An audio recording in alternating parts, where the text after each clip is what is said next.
추수감사주일입니다. 오늘은 추수감사 명절입니다. 세상은 몰라요. 그러나 우리는 하나님 앞에서 오늘 우리 믿음의 명절로 추수감사절을 하나님 앞에 올려드립니다. 오늘은 말씀의 제목을 발밑의 행복이라는 제목으로 하나님의 말씀을 전하고자 합니다. 어떤 우화집에 어떤 개미에 관한 이야기가 실려 있어 제가 잠시 요약해서 전해드리려고 합니다. 개미 한 마리가 간절한 소원이 있었는데요. 늘 기어다니는 이 인생, 아이고 이 땅바닥에 무슨 선한 것이 있어? 뭐 지루하기도 하고, 그러다가 우뚝 높이 솟아있는 나무를 바라보며 야, 저 나무 꼭대기에 올라가면 더 멋지고 더 아름다운 행복한 세상이 보일 거야. 그래, 저 나무 꼭대기 한번 올라가 보자. 그런 마음을 가지고 그 높은 나무를 꾸역꾸역 올라갑니다. 올라가다 미끄러져서 떨어지기도 하고 다시 기어 올라갑니다. 열심히 올라가서 그 꼭대기에 딱 올랐습니다. 그 꼭대기 나무까지 끝까지 올라가서 이제 하늘을 쫙 쳐다봤습니다. 내가 생각지도 그 행복, 그 기쁨이 몰려올 줄 알았는데 웬걸요? 개미 입에서 이런 소리 납니다. 별것 없네. 땅바닥에서 바라보던 하늘이나 나무 꼭대기에서 올라가서 바라보던 하늘이나 푸른 건 똑같더라는 겁니다. 실망을 했습니다. 내가 이것 보려고 여기까지 올라왔나. 참 그런 실망감에 고개를 푹 떨구는데 자기가 딛고 있는 그 발 밑으로, 나뭇가지 밑으로 내가 평소에 다니던 나의 일상이 머물러 있는 그곳이 저 높은 곳에서 보이게 되었습니다. 평소에는 그 돌멩이, 내가 가는 길을 가로막고 비켜주지도 않던 그 못된, 그 아주 얄미운 그 돌멩이가 위에서 보니까 왠지 그렇게 듬직하게 보입니다. 그 돌틈 사이에서 피어나는 들꽃, 평소에 지나면서도 쳐다보지도 않았어요. 뭐 있는 듯 없는 듯. 그렇지만 위에서 바라보면 그 꽃이 얼마나 아름다운지요. 내가 지나다니던, 내가 생활했던 그 모든 삶의 터전들을 내 발밑에 있는 모습들을 보니까 내가 이전에 알지 못했던 조화로움과 아름다움, 참 내가 정말 좋은 곳에 내가 있었구나, 그런 마음을 가지게 되었습니다. 여러분, 우리도 마찬가지입니다. 우리도 개미처럼 살아갑니다. 날마다 반복되는 지루한 일상에서 벗어나서 아이고 나도 저 사람처럼 살아봤으면 좋겠다. 나도 저 사람처럼 한번 높은 데까지 올라갔으면 좋겠다. 나도 저 사람처럼 좀 많이 좀 가져보면 좋겠다. 뭐 그런 마음들이 있죠. 그래서 나름 그 사람처럼 한번 돼보려고 애를 씁니다. 어느 날 그 사람 자리에 올랐어요. 그 사람처럼 가지게 되었습니다. 결론은 어떻게 되든가요? 개미 하는 소리와 똑같습니다. 이것도 별것 없네. 우리가 그렇게 살아가고 있다는 말씀입니다. 여러분, 진짜 아름답고 행복한 것, 그것은 저 꼭대기에 올라가야 있는 것이 아니라 바로 나무 위에서 내려다볼 때 내 발밑에 있는, 바로 내가 발을 딛고 살아가는 내 현실 속에 진짜 나의 행복이 있더라는 것을 이전에는 몰랐다는 말씀이죠. 오늘 저와 여러분이 이처럼 깨닫는 개미가 되었으면 좋겠습니다. 내가 지금 살아가는 이 현실에 하나님 주신 참 아름답고 행복한 선물들이 가득 찼는데 그것을 미처 깨닫지 못하여 늘 투덜거리며 살아가던 우리, 이제 오늘 말씀 가운데, 은혜 가운데 변화되어 우리 눈이 확 떠지는 은혜 시간 되시기를 바랍니다. 오늘 본문이 전도서라는 성경입니다. 주인공이 솔로몬이죠. 솔로몬 한 마리의 개미로 비유를 해봅니다. 이 솔로몬이라는 개미, 그런 마음이 늘 가득 찼습니다. 현실에 만족이 안 돼요. 늘 언제나 어디 높은 나무 없나, 저기를 한번 올라가 보고 싶다. 그래서 학문에 한번 열중합니다. 내가 남들보다 많이 배우고 똑똑해지면 뭔가 좀 더 행복해지지 않을까. 그래서 학문이라고 하는 그 높은 나무를 타고 꼭대기까지 올라가 봅니다. 성경에 보면 솔로몬이 얼마나 그 지혜를 가지고 똘똘이 학문에 연구했는지 책도 많이 썼다고 합니다. 그런데 꼭대기 올라가니까 개미 그 소리가 입에서 나옵니다. 이것도 별것 없네. 그 다음에는 예술 음악에 푹 빠져봅니다. 그 예술의 그 심취에서 막 있는데 남들이 오르지 못하는 그 높은 꼭대기까지도 올라갔지만 솔로몬 이것도 별것 없네. 그 다음에는 어떻게 할까요? 그 다음에는 건축을 합니다. 남들이 짓지 못하는 웅장한 건물, 솔로몬의 왕궁, 성전도 짓습니다. 남들이 이루지 못하는 엄청난 업적을 쌓습니다. 그런데 이후에는요, 전도사가 어떻게 시작되죠? 헛되고 헛되니 헛되고 헛되도다. 다 부질없더라는, 별것도 없더라는 것입니다. 이렇게 솔로몬은 살았습니다. 남들이 오르지 못하는 그 높은 꼭대기까지 누구보다도 부지런히 많이 올랐던 사람이 바로 솔로몬입니다. 심지어는요, 사람으로 이 땅에 태어나서 왕이 됩니다. 왕. 권력의 최정점 아닙니까? 원한다고 다 올라갈 수 있는 나무. 하지만 솔로몬은 왕의 자리까지 오르게 됩니다. 뭐 나중에도 나오겠습니다만 왕으로서 권력을 이제 많은 여성들을 아내로 두는 그런 힘을 작용하기도 합니다. 어쨌거나 이런 계미의 행적을 담고 있는 이야기가 바로 전도서라고 하는 성경입니다. 어떻게 되었죠? 이 솔로몬이라는 계명이 결국은 죽을 힘을 다해서 그 꼭대기에 오르고 또 올랐건만 한마디로 말하면 뭐라고요? 별거 없더라. 성경에는요, 그것을 헛되도다 이렇게 표현을 하고 있습니다. 땅에서 있을 때는 저 꼭대기만 올라가면 뭔가 될 줄 알았는데, 행복해질 줄 알았는데 막상 올라가 보니 별것 없더라. 이게 그냥 책상에 앉아서 펜대 돌리던 그런 작가가 쓴 게 아니고요, 자기가 직접 인생의 최고 정점을 오르내렸던 솔로몬이 고백하는 이야기입니다. 오늘 본문은 바로 그거죠. 나무 위로 오르십시오. 별천지가 펼쳐지게 될 겁니다. 지금 여러분이 누리고 있는 행복이 전부 다가 아닙니다. 무조건 나무 위에 오르십시오. 꼭대기에, 정상에 오르십시오. 그런 이야기가 아니라는 거죠. 내가 그 정점에 올라보니 실망을 하고 내 발 아래를 살펴보니 내가 바보같이 살았구나. 내 발 밑에 내가 지금 살아가던 그 삶의 현장이 하나님 주신 행복의 선물인 줄을 미처 몰랐구나. 그게 오늘 본문의 이야기입니다. 한번 볼까요? 전도서 3장 13절 오늘 우리가 읽었지 않습니까? 다시 읽습니다. 사람마다 먹고 마시는 것과 수고함으로 낙을 누리는 그것이 하나님의 선물인 줄 또한 알았도다. 한마디로 말하자면 화려하지는 않지만 하나님께서 이 낙을 누리도록 오늘 우리에게 일상의 소소한 것들을 주셨다는 것입니다. 하나님의 선물은 저 공중에 매달려 있는 것이 아니라 바로 내가 살아가는 내 발 밑에 깔려 있더라는 말씀이죠. 솔로몬이 그것을 고백하고 있습니다. 여기서 낙을 누린다, 우리말로 낙, 즐거울 낙자를 써서요, 인생의 낙을 누린다라고 되어 있는데 이게 히브리어는요 토브라는 말입니다. 이거 좋다, 선하다 이런 뜻이지만 가장 대표적인 뜻은 바로 행복이라는 뜻입니다. 솔로몬은 행복은 하나님의 선물이라고 못을 박습니다. 내가 나무 꼭대기에 가장 먼저 오르고 남들보다 가장 높은 데에 올라야 행복해지는 것이 아니라는 거죠. 비록 나무 아래에서 살아가지만 하나님이 주신 그 선물이란, 행복이라는 선물을 안고 우리가 살아간다는 걸 깨닫지 못하면 우리는 계속해서 높은 데 올라가려고 그렇게 힘쓰고 그렇게 시간 낭비하다가 인생 다 날려버린다는 말씀이죠. 자, 그렇다면 솔로몬이 말하는 하나님이 주신 행복이라는 선물이 과연 어떤 내용으로 채워져 있을까요? 오늘 세 가지를 살펴보겠습니다. 하나님이 주신 행복이라는 선물, 첫 번째는요, 먹고 마시는 선물입니다. 13절에 분명히 나와 있죠. 먹고 마시는 이것이 행복한 하나님의 선물이라고 이야기하고 있지 않습니까?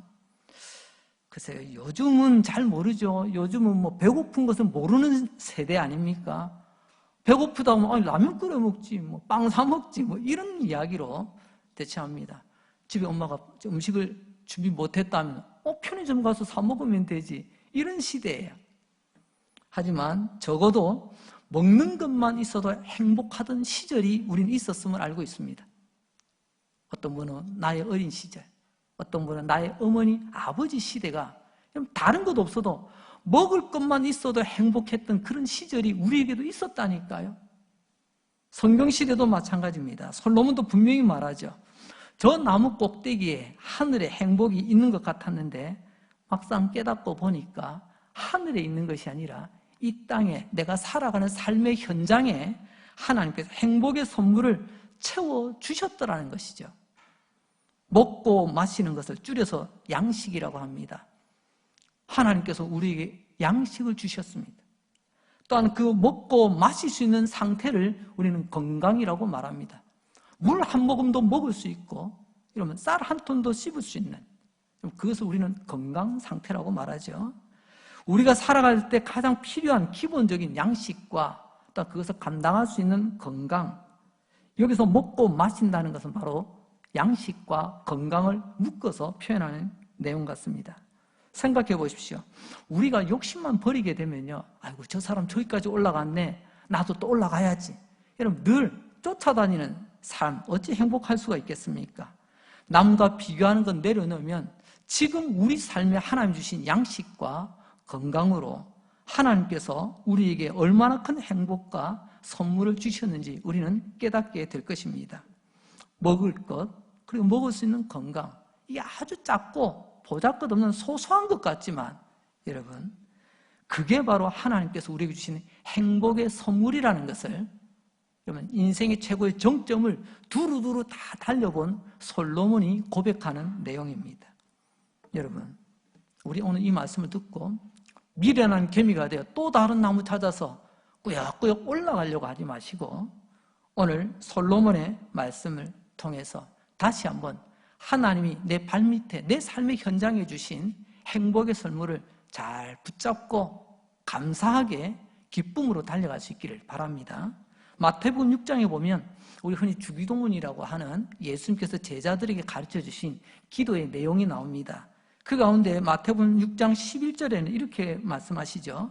오늘 우리에게 일용할 양식을 주시옵고, 일용할 양식, 오늘 하루에 필요한 양식을 구하라고 주님께서 우리에게 말씀하셨습니다. 여러분, 궁금합니다. 왜 예수님 제자들에게 날마다 시간을 내어 이 기도를 하라고 말씀하셨을까요?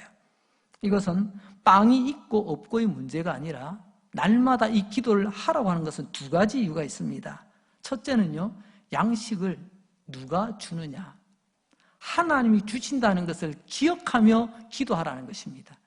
여러분, 빵을 내 손에 쥐는 게 중요한 게 아닙니다. 하나님은 내게 빵을 주시는 분 아니십니까? 그 하나님을 찾으라는 말씀이죠. 우리가 먹을 것을 주시는 분이 하나님이시라는 것을 기도하며 계속 우리 안에, 내 영혼에 계속 거룩한 세뇌를 시키라는 말씀일 것입니다. 우리에게 먹을 것을 주신 것, 양식은 내가 마련한 것이 아니라 하나님이 주신 행복한 선물이라는 거죠. 두 번째로는요, 주님께서 이런 기도를 가르쳐 주신 이유는 하나님이 주신 양식은 선물이라는 것을 알라는 것입니다. 당연히 내 것 받는, 내가 권리를 얻는 것이 아니고요, 하나님 내게 양식을 주셨다는 그 자체가 하나님 우리에게 선물을 주셨다는 것임을 기억하라는 말씀입니다. 이게 일용할 양식을 구하는 우리의 태도가 되어야 될 것입니다. 그 양식을 먹을 수 있는 건강, 그 양식을 주시는 하나님, 이 모든 것이 다 하나님의 선물이라는 것을 잊지 말라는 거겠죠. 오늘 솔로몬을 통해 주시는 이 충고를 잊지 않고 지혜롭게 달려갈 수 있길 바랍니다. 따라서 봅시다. 양식은 하나님의 선물입니다. 건강도 하나님의 선물입니다. 제가 양식만 말했습니다. 어느 정도의 양식이 하나님의 선물일까요? 우리는 자꾸만 양으로 승부를 하려고 합니다. 한 톨도 주셨으면 선물인 줄 믿으시기 바랍니다. 차고 누르고 흔들어 넘치는 것도 하나님의 선물인 줄 아시기 바랍니다. 건강도 마찬가지입니다. 어떤 건강을 말씀드렸죠? 살아있음이 건강입니다. 여러분, 무거운 몇 끼를 들어서 건강이 아닙니다. 건강에도 정도가 다 있겠지만 여러분, 살아 호흡하고 있다는 그 자체가 여러분 건강을 하나님께서 주신 것 아니겠습니까? 작은 건강도 감사고요, 큰 건강도 감사인 줄로 믿습니다. 자, 이제 두 번째 하나님이 우리에게 주신 행복의 선물을 보겠습니다. 두 번째 선물은요, 노동입니다. 한마디로 말하면 일이죠, 일. 그럼 일하면, 노동하면 힘든 건 사실입니다. 힘들면 고단하고 피곤해지죠. 하지만 노동에 고단함이 있기는 하지만 노동 그 자체는 하나님께서 우리에게 주신 선물이라는 것을 여러분 기억하셔야 됩니다. 아니 무슨 목사님 그런 말씀을 하십니까? 아니 아무것도 안 하고 쉬는 게 그게 행복하고 즐거운 것 아닙니까? 아닙니다.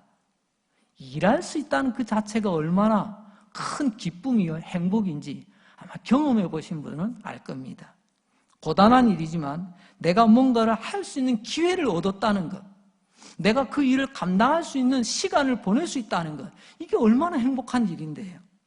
회사에서도 마찬가지고요, 세상에서도 마찬가지고요, 주님의 몸된 교회에서도 마찬가지입니다. 내가 어떤 일을 맡아서 할 수 있다, 그 기회를 맡았다는, 이게 대단히 크게 기쁘고 행복한 일이 된다는 것입니다. 오늘 13절에 보게 되면 수고하고 행복을 누리는 것, 여러분 수고가 바로 노동 아니겠습니까? 노동이 바로 행복이라는 말이죠. 이제 우리는 일을 임할 때 우리의 태도, 우리 자세가 좀 달라야 될 줄 믿습니다. 노동이 바로 하나님이 주신 선물이다. 일할 수 있는 기회를 주신 것이 곧 하나님의 선물이다. 이렇게 솔로몬이라는 기민은 우리에게 말하고 있습니다. 그럼 조금 더 세부적으로 노동이 왜 선물일까요? 그냥 묻지도 따지지도 않고 그냥 믿어, 이게 아닙니다. 오늘 거기에 대해 세 가지를 좀 더 첨언을 하도록 하겠습니다. 첫째는요, 노동은 사랑하는 사람에게 주시는 하나님의 선물입니다. 하나님은 노동 그 자체를 인간에게 선물로 주셨습니다. 창세기 2장에 보게 되면 하나님은 쏙 빼닮은 사람, 요즘 우리 그런 표현이 있더라고요. 금쪽 같은 내 새끼. 아마 하나님께서요, 창세기 말씀을 조금 더 알아듣기 쉽게 표현했다면요, 하나님의 형상대로 하나님을 닮은 이런 어려운 표현 말고요, 나를 쏙 빼닮은 금쪽 같은 내 새끼 아담아, 아마 하나님이 그렇게 말씀하셨는지도 모르겠습니다. 금쪽 같은 내 새끼, 여러분은 어떻게 키우십니까? 아니, 넌 아무것도 하지 마. 너 입만 벌려. 내가 떠먹여줄게. 아, 넌 걷지도 마. 내가 업어줄게. 그러면 아이 망칩니다. 그죠? 아이가 제대로 활동할 때 옆에서 도와줘야지.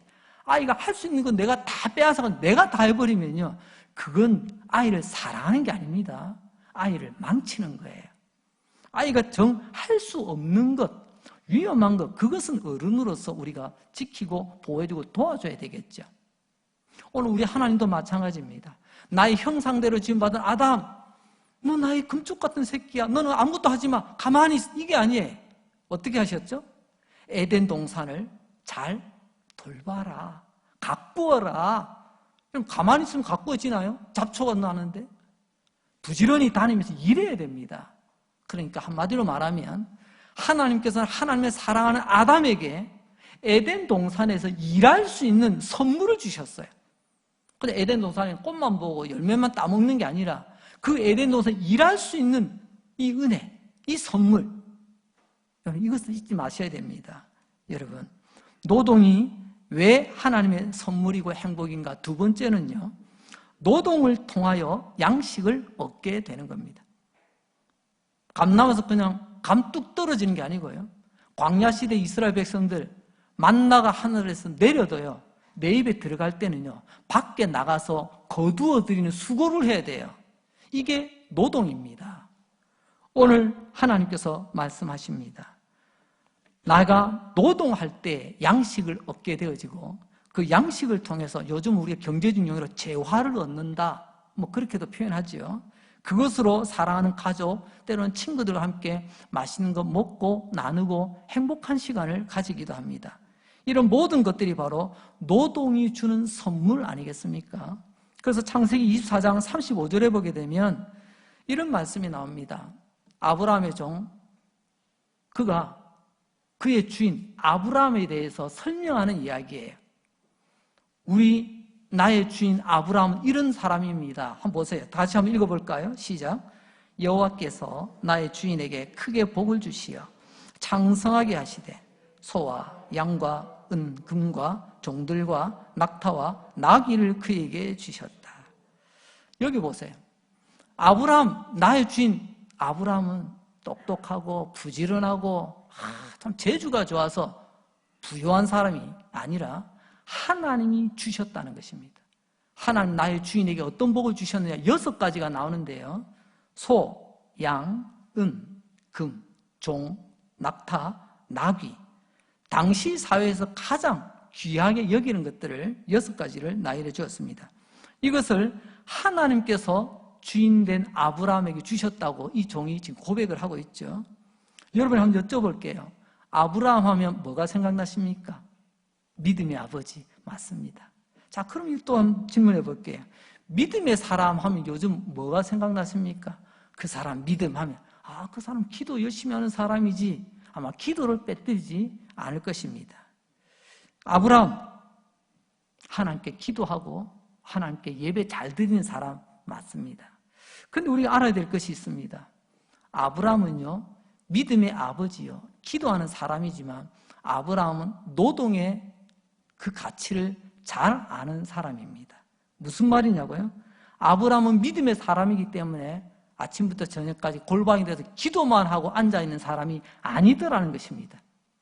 기도하는 시간을 정하여 하나님께 기도할 뿐만이 아니라 일상에서는요 밖에서 땀 흘려 수고하는 노동의 사람이었다는 것입니다. 여러분 아시죠? 창세기를 보게 되면 아브라함을 따라서 온 가족들이 천리 말리길을 이동을 합니다. 나중에 그 집에서 부리는 사람이 몇 명이나 되죠? 조카 롯이 어려움을 당했을 때 집에서 부리던 사람 몇 명을 보내죠? 318명이나 보냅니다. 그것은요 식솔들을 그만큼 거느리고 있는 사람이라는 겁니다. 경제 규모로 보자면 큰 거부일 뿐만이 아니라 또 그 모든 사람들을 이끌어가기 위해서 그는 부지런히 일해야만 했던 사람입니다. 그렇습니다. 여러분 아브라함은 아주 부지런했습니다. 여러분 아브라함의 믿음만 생각하지 마시고 아브라함의 믿음과 함께 아브라함의 노동도 기억하셔야 됩니다. 이 2가지가 아브라함의 인생을 그 땅에서 하나님이 약속하신 복된 길을 걸어가게 된 이유죠. 자, 그렇다면 3번째로 노동은 왜 행복한 선물인가? 3번째로는요 노동할 때 지금 내가 살아있음을 느낀다는 것입니다. 노동하는 순간 야 내가 살아있구나 이런 의미에서 노동은 굉장히 중요한 선물이죠. 죄송합니다. 죽은 사람은요 일하지 않습니다. 몸도 마음도 이미 죽어버린 사람은요 일하지 않습니다. 여러분 결국 노동할 수 있다는 것은 하나님의 행복한 선물을 받은 것입니다. 노동하는 순간 여러분 그 기쁨을 하고 싶어도 하지 못하던 그 과정을 겪어본 사람은 누구보다도 잘 알게 될 것입니다. 어떤 분은 아마 이렇게 생각할지도 모릅니다. 우리 목사님은 자나깨나 천국만 생각하고 빨리 천국 갈 생각만 하고 계실 거야. 예, 천국 저는 소망합니다. 하지만 솔직히요 저는 좀 더 오래 살고 싶어요. 왜요? 오늘 이 땅에서 주신 하나님의 기회를 저는 아낌없이 최선 다해서 살아보고 싶습니다. 하나님, 아이고 이꼴 저꼴 보기 싫습니다. 저 빨리 좀 그냥 데려가세요. 저는 아직 그런 기도 안 합니다. 하나님, 오늘 나를 눈뜨게 하시고 이 하루를 맡겨주셨다면 오늘 맡겨준 이 하루 최선을 잘 감당케 하셔서 하나님 오늘도 좋은 열매 맺게 해주세요. 저는 아직은 그런 기도합니다. 여러분은 어떠신가요? 여러분, 내가 하나님께서 맡겨주신 일들을 땀 흘려 수고하며 감당하게 될 때, 그래서 노동이라는 표현으로 감당하게 될 때 내가 살아있음을 느끼거든요. 여러분은 지난 여세 동안 어떤 노동을 하셨습니까? 여러분이 출근하시는 직장에서 여러분들 해야 될 일이 있었겠죠. 저도 마찬가지입니다. 저도 설교를 준비하고 지금도 여러분 앞에 지금 설교를 하고 있는 것, 제게 맡겨주신 저의 노동입니다. 저는 삽들고 땅 파는 노동이 아니라 말씀을 준비하여 말씀을 전하고 여러분들을 위해서 기도하고 살피는 그러한 노동을 하나님께서 저에게 맡겨주셨습니다. 물론 저의 노동이 여러분들에 비하면 정말 너무 노동의 강도가 작아 보이고 부족해 보일 수도 있겠지요. 하지만 쉽지 않은 노동이지만 이 설교를 준비할 때 저는 살아있음을 느낍니다. 오늘날도 마찬가지 아니겠습니까? 하나님의 말씀의 사역자로, 목사로 부름받았지만 여러분, 설교할 수 있는 기회가 없어. 설교할 수 있는 자리가 없어. 설교할 수 있는 대상이 없어. 그분들이 얼마나 하나님께 눈물로 기도하고 있겠습니까? 그에 비하면 부족한 사람이지만 하나님께 설교를 준비할 수 있는 은혜를 주시고 설교할 수 있는 기회를 주시고 설교를 통해서 성도들과 함께 만날 수 있는 이런 은혜를 주셨다는 것, 제게는 살아있음을 깨닫게 하는 하나님의 은혜의 선물이라는 거죠. 어떤 책에 보니까 이런 글귀가 있더라고요.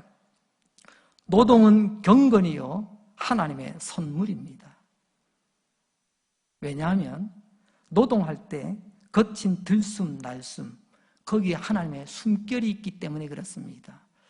여러분, 하나님께서 아담을 만드시고 흙덩어리를 만드시고 거기다가 코에 생기, 하나님의 숨을 불어넣으실 때 비로소 우리는 살아있는 사람이 되었습니다. 그러니까 무엇이죠? 우리가 이 땅에서 살아간 동안 노동하려면 우리 숨이 거칠어집니다. 들숨도 날숨도 일해보세요. 땀 흘려보세요. 그럼 우리 숨이 거칠어집니다. 하지만 숨은 거칠지만 그게 내가 살아있다는 증거 아니겠습니까? 오늘 우리도 마찬가지죠. 내가 살아 들숨 날숨 때로는 거친 숨이 오고 간다 할지라도 하나님께서 선물을 받았기 때문에 노동할 때 들숨 날숨을 내쉴 수가 있게 되는 것입니다. 그래서 노동을 통하여 양식을 얻기도 하고 노동하는 가운데 나의 건강을 지키기도 하고요. 그래서 그 노동은 하나님께서 내게 주신 가장 큰 행복한 선물이라고 감히 오늘 이 솔로몬처럼 우리도 고백할 수 있게 되는 것입니다. 솔로몬이라는 개미, 저 꼭대기에 올라가서 남들보다 1등에서 행복한 게 아닙니다. 남들보다 더 높이 올라서 행복한 게 아니죠. 그는 보았습니다. 내 발밑에 하나님 이미 주신 행복한 선물들이 있더라. 그것을 그래도 늦게나마 깨달았기 때문에 오늘 우리에게 이렇게 믿음의 권면을 하고 있는 것 아니겠습니까? 자, 이제 마지막 세 번째로 하나님께서 우리에게 주신 행복한 선물 세 번째는요, 기쁘게 살아간다는 것입니다. 전도서 3장 12절 말씀, 우리 다 함께 한번 읽어볼까요? 시작.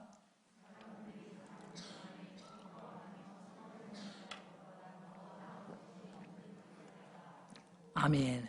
기뻐하며 사는 것보다 더 나은 것이 없다. 그래서 살아도요, 오래 살아서 행복한 게 아니고요, 한순간을 살아도 기뻐하며 사는 것보다 더 나은 게 없답니다.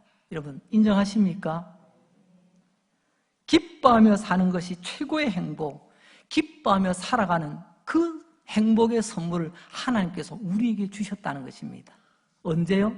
남 꼭대기에 올랐을 때가 아니라 내 발밑에 내가 발을 딛고 살아가는 내 삶의 현장에 하나님께 그 행복의 선물을 주셨다는 말씀이죠. 솔로몬이라는 개미, 우리가 앞에서 살펴보았습니다. 참 우리가 바라만 보아도 아찔한 그 높은 나무 꼭대기를 얼마나 많이 올랐는지요. 학문의 연구, 예술 분야에, 심지어는 건축과 왕권을 희루두르며 그리고 또 수많은 여인들을 또 접하며, 그런데 솔로몬 거기서 깨달은 게 있었죠. 나의 최고의 행복은 그때 있은 것이 아니라 바로 지금 이 자리에 내게 주신 그 모든 것들이 하나님의 선물인 줄 알고 그것을 받아 누리게 될 때 그게 기쁨의 선물이 된다라고 말씀하십니다. 여러분의 집이 크기 때문에 행복합니까? 높기 때문에 행복합니까? 하나님 그렇게 말씀하지 않으셨어요. 행복은 크기와는 상관이 없습니다. 커서 행복하다면 나보다 더 큰 집 보면요, 또 마음이 우울해지겠죠. 높아서 행복하다면 나보다 더 높아진 것을 보면 또 불행해지겠죠. 여러분들이 누리는 모든 것들이 남들보다 크고 높고 비싸고 좋아서가 아니라 오늘 하나님 말씀하십니다. 지금 내가 너에게 이미 준 행복한 선물들을 너는 기쁘게 누리고 있느냐. 성도 여러분, 죄송합니다. 이 부분에서 우리가 하나님 앞에 정말 마음 다하여 회개해야 되지 않을까요? 하나님 내게 주신 것에 대해서는 감사하지 못하고 아직 내게 안 주신 것 가지고 삐지고 그것 때문에 내가 속상해하고 그것 때문에 내 입이 내 표정이 하나님 앞에서 굳어져 가고 있지는 않는지요. 여러분, 이제 말씀을 정리해 보도록 하겠습니다. 우리나라에 거의 최초로 들어온 선교사님들 가운데 언더우드 선교사님 아마 잘 아실 겁니다. 아마 이름 정도는 들어보셨겠죠.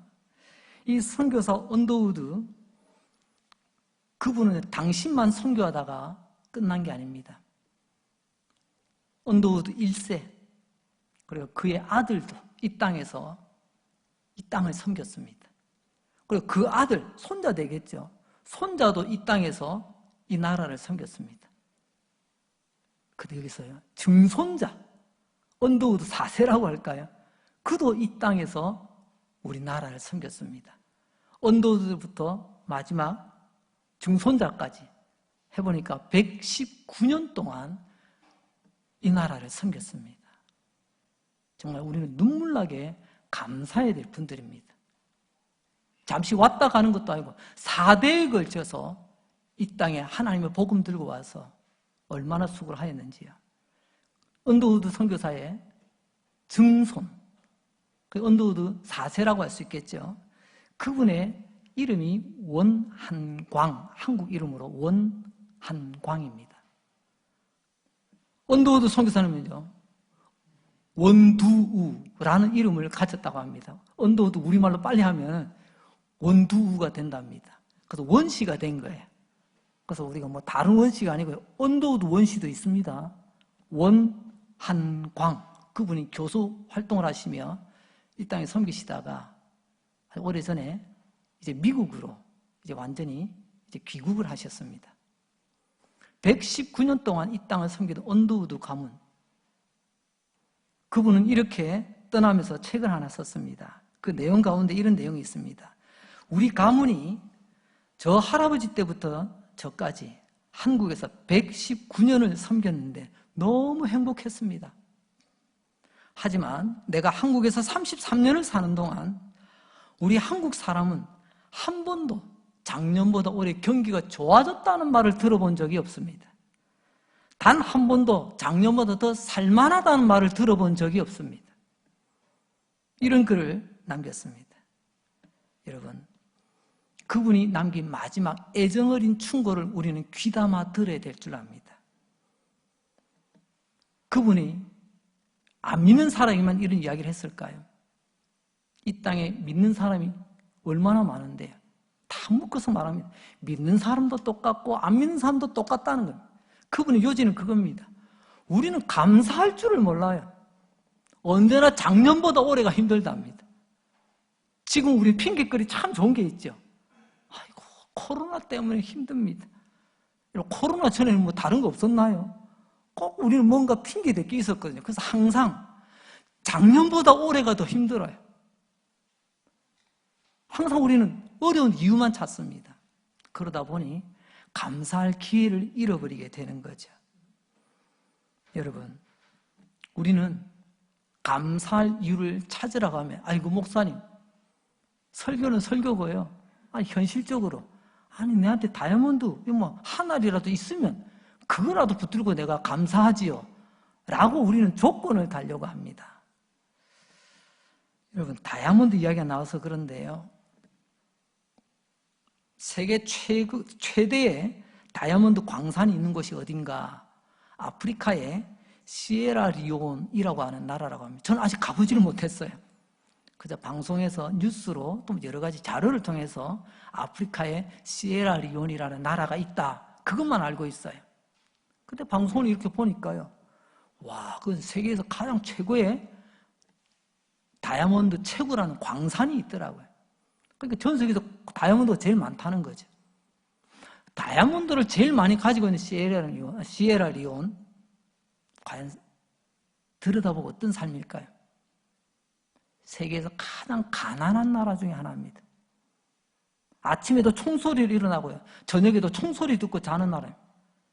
아직도 서로를 그냥 서로 못 잡아먹어서 그냥 총질을 해대고 난리가 아닌 그런 나라가 시에라리온입니다. 이런 생각을 가져봅니다. 세계 최대 다이아몬드 광산이 있어도 왜 그 나라는 가난하고 비극적일까? 다이아몬드가 있어서가 중요한 게 아닙니다는 거죠. 그때 어떤 사람이 이렇게 이야기합니다. 친구야, 우리에게는 다이아몬드 광산은 없지만 다이아몬드 같은 아들, 딸이 있잖아. 친구야, 우리에게는 다이아몬드 광산은 없지만 다이아몬드 같은 친구가 있잖아. 그 사람은 행복하게 살아가는 비결을 깨달은 사람인 것 같습니다. 개미는 나무 위에 높은 곳에 올라가면 새로운 아들, 새로운 행복이 펼쳐질 것만 같아서 부지런히 올라갔습니다. 하지만 올라가 보니 별것 없네. 하지만 그 개미 실망하여 고개를 떨굴 때 자기 발밑에 내가 살아가던 삶의 현장을 위에서 바라보니 이것이 하나님이 주신 행복의 선물이 가득한 내 삶의 현장이었구나. 그걸 깨닫는 이야기를 오늘 우리는 나누어 보았습니다. 여러분, 시편 136편 24절로 26절 말씀을 마지막으로 읽으면서 말씀을 마무리하려고 합니다. 우리 같이 한번 읽어볼까요? 시편 136편 24절로 26절입니다. 시작. 우리를 우리의 대적에게서 건지신 이에게 감사하라. 그 인자하심이 영원함이로다. 모든 육체에게 먹을 것을 주신 이에게 감사하라. 그 인자하심이 영원함이로다. 하늘의 하나님께 감사하라. 그 인자하심이 영원함이로다. 아멘. 시편 136편 우리가 다 읽지는 못했어요. 근데 딱 읽어보니까 맞아. 시편 136편이 어떤 시편이라는 걸 알겠죠? 감사로 가득 찬 감사 시편이 시편 136편입니다. 근데 그 시편 136편의 결론이 뭐냐? 마지막 마무리를 한번 보세요. 먹는 것이 하나님의 인자하심입니다. 먹는 것이 하나님의 자비하심입니다. 먹는 것이 하나님의 은혜입니다. 이렇게 결론을 맺고 있잖아요. 나는 먹는 것 별것 아닌 줄 알았어요. 당연한 줄 알았어요. 하지만 감사의 시편 136편 결론은요, 먹는 것이 하나님의 자비요, 먹는 것이 하나님의 인자요, 먹는 것이 하나님의 은혜라고 고백하며 마무리를 짓고 있습니다. 일상에 아무것도 아니라고 생각한 그것이야말로 하나님의 자비하심이요, 하나님의 선물이구나, 이것 깨닫고 하나님께 감사하며 살라는 말이죠. 오늘 이 말씀을 기억하시고 복되고 현명하게 그리고 지혜로운 개미로 살아가시기를 주님의 이름으로 축복합니다. 기도하겠습니다. 하나님 아버지, 오늘 말씀 듣고 보니 나는 참 어리석은 개미로 살아왔습니다. 그냥 부지런만 떨었지, 그저 남들보다 더 높은 나무에 오르기만 하였던 개미였습니다. 저 하늘 위로 높이 오르면 또 다른 행복이 있을 거야. 나와 평생 같이 한 아내, 남편, 자녀, 친구들, 우리 강명제일교의 소중한 것들을 전혀 소중한 줄 몰랐던 어리석은 개미였습니다. 용서하여 주옵소서. 오늘 말씀 듣고 정신 번쩍 들게 해주시니 감사합니다. 하나님이 허락하신 우리에게 주신 행복한 선물은 나무 꼭대기 위에 있는 것이 아니라 그 나무 아래 내 발밑에서 들숨, 날숨을 거친 숨을 내쉬며 일하는 바로 거기였고, 거기서 만난 사람이었고, 그곳에 허락하신 양식이었습니다. 하나님, 비록 넓지는 않지만 기쁘게 살아가는 것이 하나님 주신 선물인 줄 알고 감사할 줄 아는 개미로 살아가게 하여 주옵소서. 예수님 거룩하신 이름으로 기도합니다. 아멘.